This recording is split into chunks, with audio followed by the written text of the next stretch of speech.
contoh konkretnya saat ini musangking per butir di pasar Jakarta kurang lebih 500.000 per butir.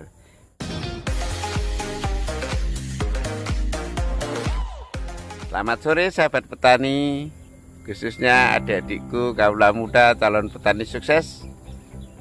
Sore ini saya Wayan Supatno, Pak Tani, mau berbagi topiknya cukup menarik, yaitu intelijen bisnis.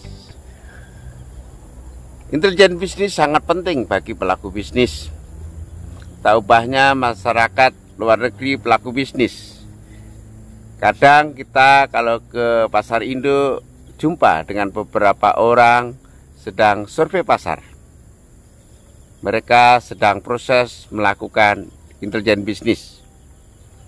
Mereka mengumpulkan data, mengkompilasi data, menganalisa data, dan menyimpulkan sebuah data.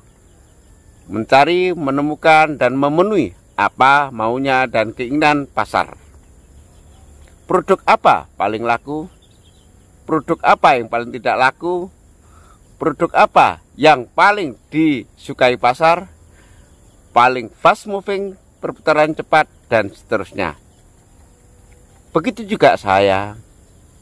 Ketika saya mau investasi, selalu proses itu saya lakukan untuk meminimalkan risiko. Di belakang saya contoh konkretnya ada bibit durian musangking, oci, bawor, dan D24.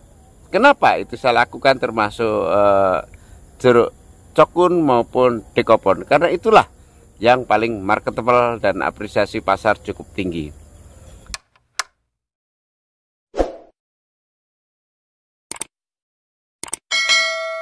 Yang paling marketable dan apresiasi pasar cukup tinggi. Contoh konkretnya saat ini musangking per butir di pasar Jakarta kurang lebih 500.000 per butir.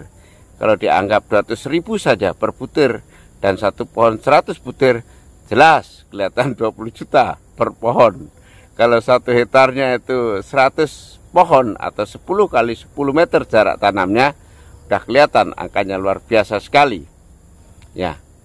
Untuk itu adik-adikku semuanya, ayo terus mengupdate diri, membekali diri dengan ilmu-ilmu kekinian, dan senantiasa berusaha untuk makin inovatif.